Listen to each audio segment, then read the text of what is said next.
Good evening, Internet. My name's Michael and I'm here to review some stuff for you. Tonight we're going to take a look at a evil car movie, a newer one, and that's Super Hybrid, which has the great tagline of, "Most cars run on fuel, this one runs on blood." So anyway, if you've never seen this movie before, let me read the back so you can get a general idea. It prowls the streets of downtown Chicago, a dark, menacing car with no driver and a mind of its own. It can transform itself into other vehicles, where it lures unsuspecting strangers inside and suddenly feeds on their flesh. But when it's towed into an underground police impound garage, the overnight crew of mechanics and secretaries are unexpectedly trapped with a furious four-wheeled machine and possibly alien hybrid killing machine that can morph, think, and take pleasure of hunting humans. And tonight, its hunger for destruction is about to go into overdrive. So yeah, that's actually not too terribly bad of a description for this movie. Like the movie says, it's about a killer car. The movie starts, it's in Chicago, there's this black car, it's all black, tinted windows, and it's roaming the streets, and then it's in an alley, a couple of drunk guys pass it, and then it turns into like a really fancy sports car with like the key in the ignition. So of course they get into it trying to steal it, and then it eats them. Yep, it just eats them.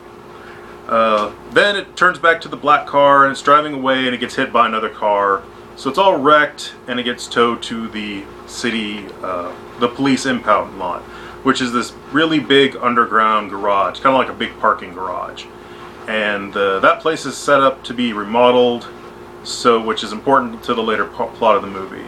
And then we're introduced to our main character, which is this woman who's going to work, and she has like a jerk boyfriend who doesn't really play a very big part in the movie. But anyway, she goes to work, and she's at work, and we're introduced to her co-workers, where there's like 4 or 5 mechanics, their jerk boss, and a secretary.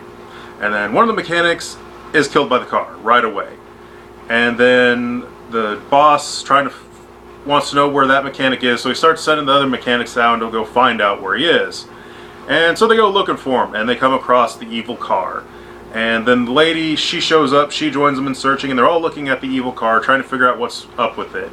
One of the things in this movie is they keep touching the exterior of the car. They're like, it doesn't feel like metal, they'll say. And then they like put their ear to the engine, and they hear basically a heartbeat. And you get your first look at kind of what the actual car is, which is weird and crazy. But anyway, then the car murders another person. And this time the lady sees it, and she screams for help, and everyone runs after her, and she's telling them that the car ate the guy. And they think she's crazy. And this would lead you to believe that maybe the whole movie is going to be like that, where everyone thinks she's crazy.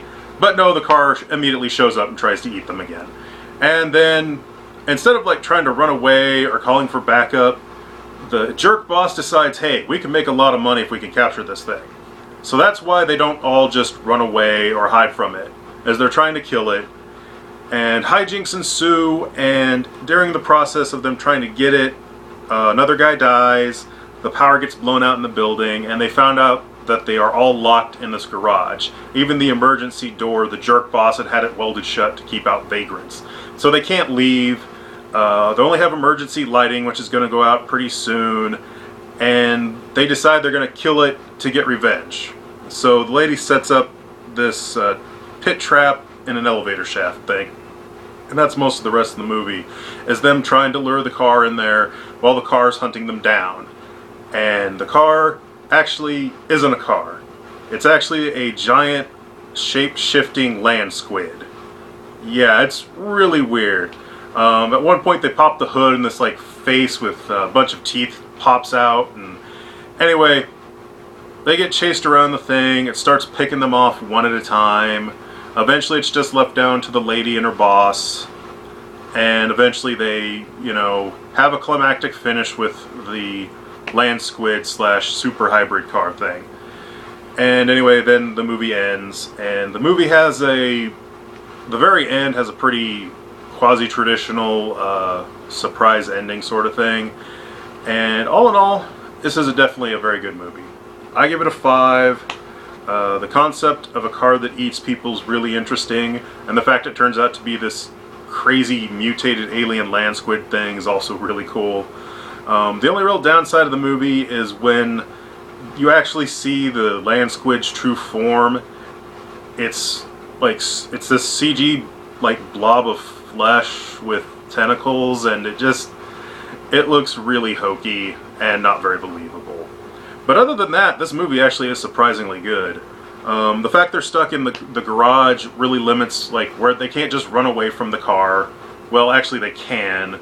They try to make a good point about how they can't leave because all the doors are locked. They have no cell phone reception. The electricity's out, the phones are out, and they're the next shift isn't going to come in for 2 days, so they might starve to death.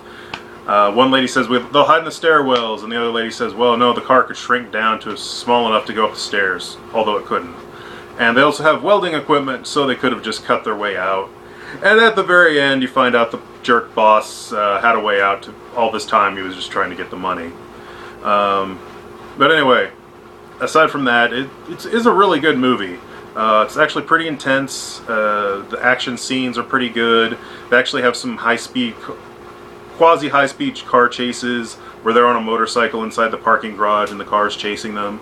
The car does keep changing what kind of car it is, which is also kind of entertaining, and it uses it at one point for a kill that's actually quite unexpected. So anyway, like I said, I give this movie a 5. I definitely recommend watching it, and stay tuned next time when should be reviewing Godzilla.